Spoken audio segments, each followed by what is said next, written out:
Welcome back. Now, if you choose to sell your subscription or your membership through the buy button from a shopping cart, you will set up your subscription product at the product level within that shopping cart. We are here inside of thrivecart.com as a shopping cart system. And basically, we can create a new product or take one of our existing products and turn it into a subscription product. So in this case, we're going to go to this particular product. We're going to edit the product. And we're going to go to the pricing area. When we go to that pricing area, we're going to add in a pricing option. When we add in that pricing option, we're going to make sure that this is not going to be a one-time fee, but instead, we're either going to do a subscription product or we can do a split pay product. For example, if we were to use a subscription product, we can state that the billing frequency is going to be monthly, and we're going to give this a specific price. As was the case with the affiliate network, we can have a trial period. So for example, we can state that our trial period in this case is going to be 30 days. And if we do the trial period, we can set a specific price for the purchase.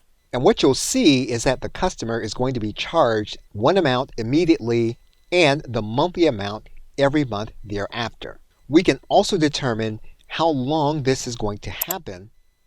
We can then customize this, and we can state that this period is going to happen over the course of a specific period of time. We can then save our pricing option. And you're going to see that when the customer comes to the checkout page, they're going to see that they're going to be able to pay a specific amount that we set up on the trial period, then a specific amount after that point. So we're using the shopping cart as our sales system and as our buy button so the individual can then make their subscription payment. Okay, so with that, thanks, and I will see you in another video. Welcome back. Now, if you use a shopping cart system as your sales system, you are going to need to have integration between that sales system and your membership area.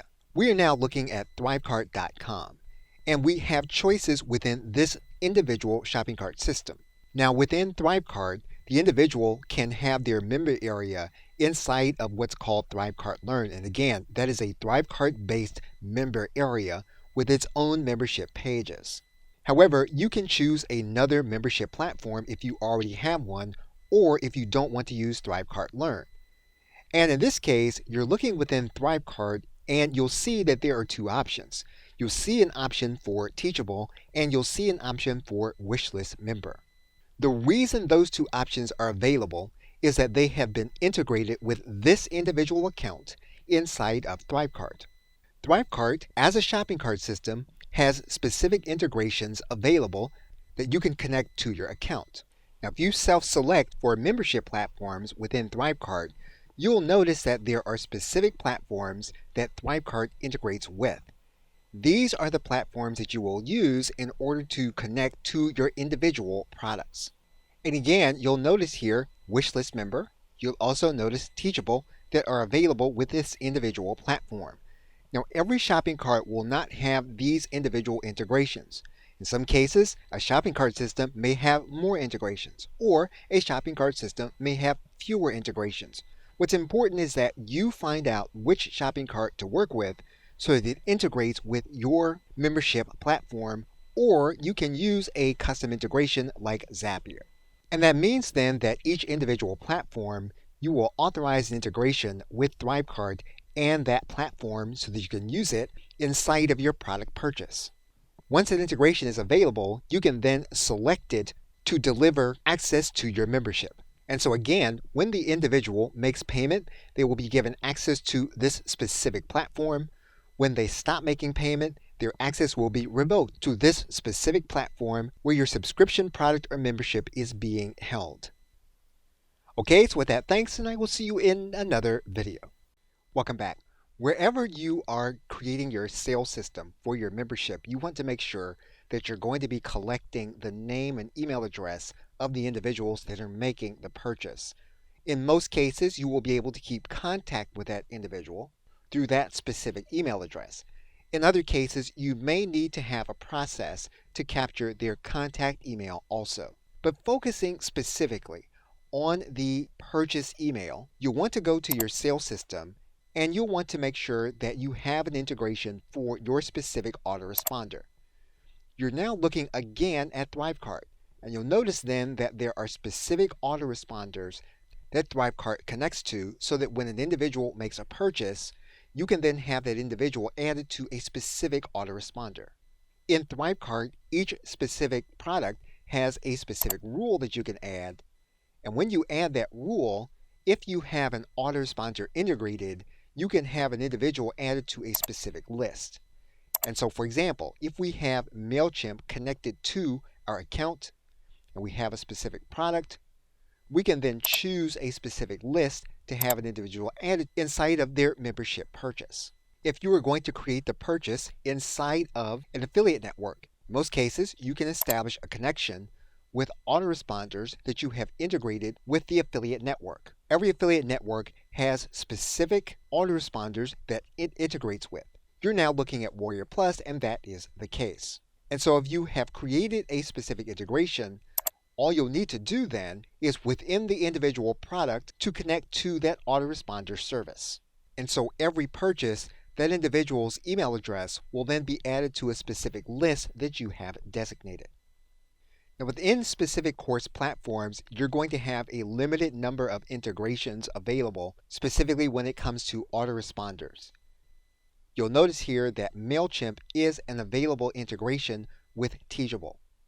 However, if you wanted to use a different autoresponder other than MailChimp or ConvertKit, both of which are direct integrations, what you'll need to do is to create a custom integration using third-party cloud-based connector Zapier. Zapier will give you access at every purchase to other email autoresponders. Okay, so with that, thanks, and I will see you in another video. Welcome back. We're now inside of a Teachable individual member area. And we're here because what we want to do is to make sure that we capture the individual's contact email information. In some cases, that's going to be a different email from their purchased email.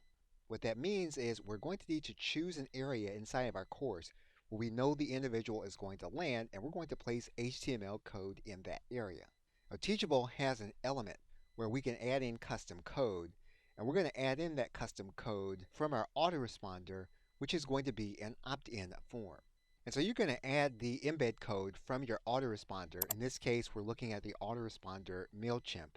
We're going to place that code inside of the custom code area. And we're going to click Add Custom Code. We're then going to publish this page inside of our course platform. And what the customer will see inside of the course area is a place where they can add in their name and email address. Now, from a strategy perspective, obviously, you're going to need to give them an incentive in order for them to want to subscribe to your email marketing list with their contact email. But assuming that you're going to do that, you're going to place that code inside of your course area. We can do the same thing inside of ThriveCart Learn. We can create a specific module. We can then use an HTML block. And once we have the HTML block, we can add in a custom code. Once we add in the custom code, our code is then available. And you'll see here that the form is inside of the course area. So basically, you're going to place inside of your course area a place where, once you have given the individual an incentive, you hope to be able to then collect the contact email address in addition to the purchase email address, if indeed it's going to be different.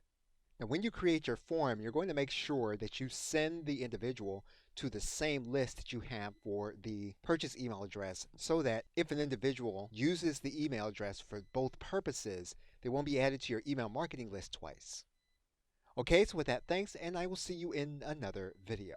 Welcome back. Whether you choose to use a course platform or shopping cart or WordPress, you can create a membership with multiple products that you already have on your platform by using your platform tools to create a bundle. For example, we're going to look at the course platform Teachable. And for Teachable, what we would do is to go into this area to create a bundle. We would then create a new bundle. We then click Next. And what we can do is we can add in multiple products to create one large product. So we can select the courses. You can then click Next. And what you're then going to do inside of your course platform is you're going to choose the kind of payment that you're going to use in order for individuals to get access to your membership. You'll notice that the process is available inside of ThriveCart Learn, and it will require an upgraded version of the ThriveCart system. You can undertake the same process inside of a WordPress plugin like Wishlist Member. So for example, if we were to go into the setup area, and you'll notice here that we have multiple products set up inside of our Wishlist Member installation. What we would do is to go to our Actions area. We would then add in an action. And basically what would happen is that when an individual would be added to a level, which is the Wishlist Member term for an individual being added to a specific product that they purchase, we can then add that individual to another product simultaneously. So what we can do is we can then add an individual to other levels or add in other specific products. And so we can then add in other products that an individual would then have access to as a result of continuing their purchase with a specific product that we have set up. When we add in the action, what you'll notice now is that when an individual is added to this specific product inside of Wishlist Member, they will simultaneously be added to other products that we have set up. The benefit of this is that when an individual decides that they have completed your membership and they stop making your membership payment, you won't have to go and lock them out of individual products. All the products are tied to the one that is their purchased product. And so the bundle process is one that you're going to want to make sure you understand before you purchase a membership platform as to whether or not you're going to be able to bundle individual products that you have already set up on your system. Okay, so with that, thanks, and I will see you in another video.